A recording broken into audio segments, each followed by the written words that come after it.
Hey, Emily, I could really go for a snack right now. Awesome, do you want some goldfish? Yeah, that'd be great.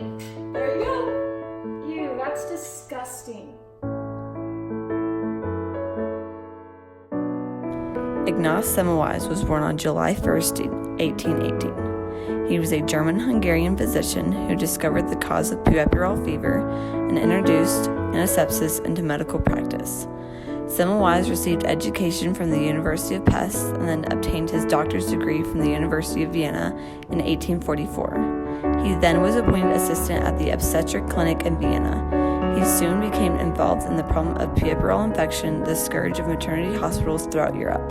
In 1846, Semmelweis realized that women giving birth in the student doctor part of the maternity ward were developing fevers and dying more often than the women in the midwife maternity ward. After investigating, he noticed that med students would attend to the maternity ward after performing autopsies.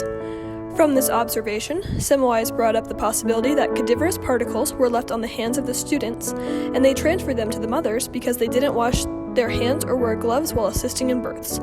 From this observation, he implemented a mandatory hand-washing rule, and death rates went from 30% to 2%. Medical hand hygiene refers to hygiene practices related to medical procedures. Hand washing before administering medicine or medical care can prevent or minimize the spread of disease. The main medical purpose of hand washing is to cleanse the hands of pathogens like bacteria or viruses and chemicals which can cause harm or disease.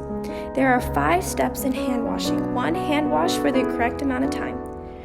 The Center for Disease Control and Prevention recommend washing your hands with soap and water for at least 15 seconds.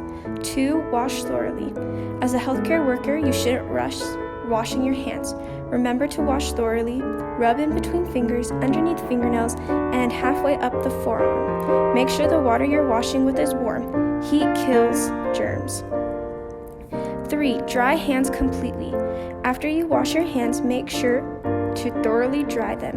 Any bacteria or microorganisms you miss can be transmitted easier when moisture is on your hands. 4. Avoid long nails or nail tips. 5. Know when to wash. Healthcare facility may have different hand washing policies. As a general rule, wash their hands when 1. Before patient contact, 2. After touching a patient's skin or body, 3. Handling specimens, 4. After handling bodily fluids, and 5. After addressing wounds.